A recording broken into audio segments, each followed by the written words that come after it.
Hi, I'm Dr. Kathleen Jade with Natural Health Advisory, and I'm here today with Dr. Rian Shah.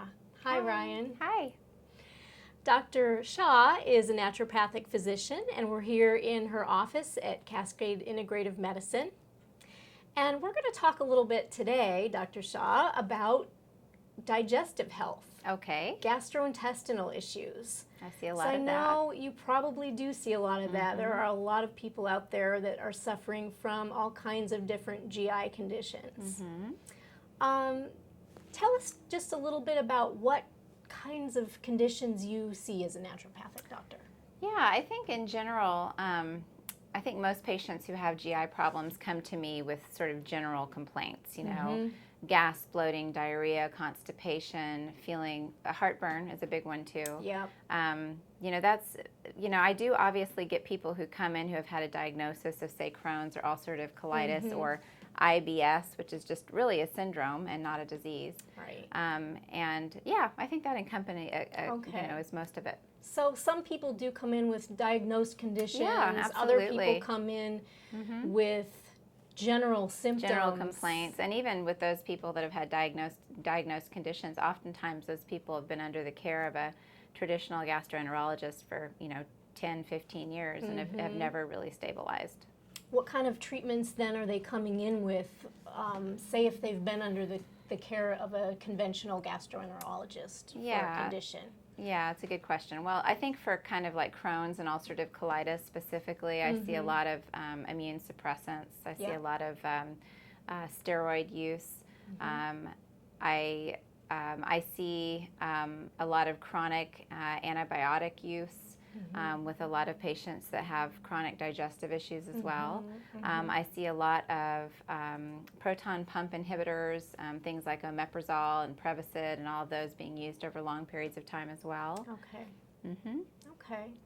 Well, let's talk more then about an integrative approach. So how would, if someone came into you, for instance, with general digestive complaints, how would you approach a patient like that from a naturopathic, from an integrative perspective? Sure. Well, from an integrative perspective, I think integrative really kind of means two different things, in my opinion. One of the things that it means is that we're treating the patient in an integrative way. We're trying to get information from them on a lot of different levels, not just what are your digestive symptoms, but also what's your emotional life like? What's your stress like? What are you eating? What are you drinking? What kind of other supplements and medications are you taking? What's your history? Have you done any traveling out of the country? All of those kinds of things are important information to gather. Okay. But integrative also means, that we know when to pull from our traditional pharmaceutical tool belt and we know when to pull from our natural tool belt. So we are also straddling both worlds as far as treatments go. Okay. From an integrative physician standpoint, though, one of the first things I'd want to do with someone that has general GI complaints is really understand what their food sensitivities are. What foods does their body like and not like? Because that's one of the most common issues with GI complaints is food sensitivity. So I have a couple of different panels that I'll run, and we'll look at all of the food sensitivities. Okay. We also do a lot of other functional medicine diagnostic testing, like stool tests. Sometimes for people that we can't get the answers for with food, we can find underlying bacterial or parasitic infections that have been a problem forever. Okay. So that's helpful as well. And then tell us more about some common treatments that you might use. So a common treatment plan would be pretty layered. So we would start with, once we got all of the labs back, we would also be looking at nutrient deficiencies, and we'd be looking at hormone imbalances. And you'd be surprised, how many times a digestive issue is often part of another condition or part of another hormone imbalance. Right. So once we get all of those labs and that information back, we create a treatment plan that has layers. So we talk first about what foods to eat and what foods not to eat, based on the food sensitivity testing. Okay. We talk about what nutrients are actually deficient. What kind of supplements do you really need to be on? I'm not a big proponent of hammering somebody with a ton of supplements. We want to take just what the body needs. Mm-hmm. What kind of digestive aids do we need? Do we need a probiotic? Do we need a digestive enzyme? Are there any hormone imbalances that are contributing to your GI problems? I see thyroid conditions, Hashimoto's, oftentimes contributing to that as well, Okay. with appropriate follow-up.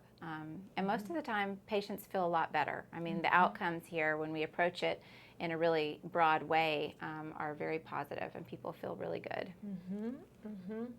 Are there any common underlying lab results that you see with specific yes, conditions, absolutely. like with irritable bowel syndrome, for instance? That's a great What's question. typical? Yeah, irritable bowel syndrome.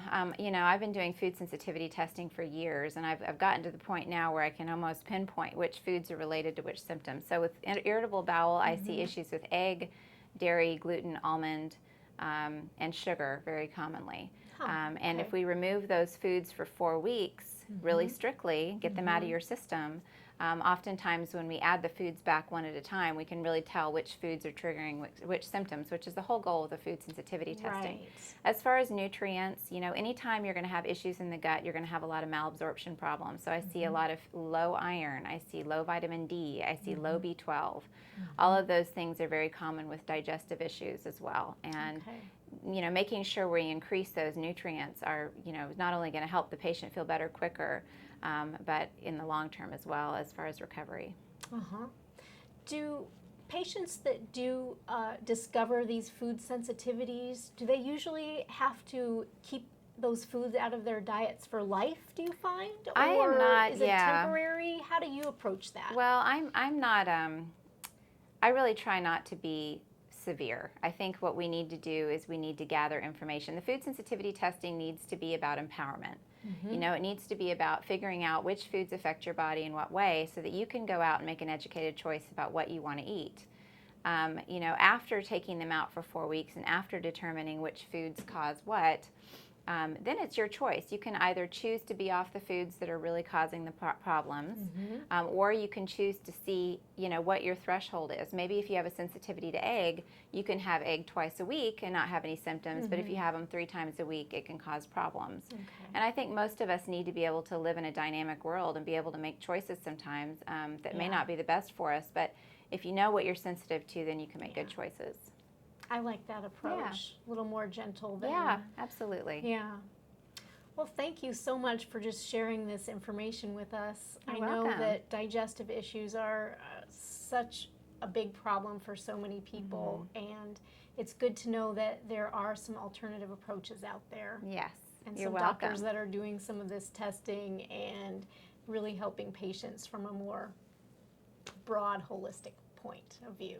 Thank you. You're welcome. Thank you.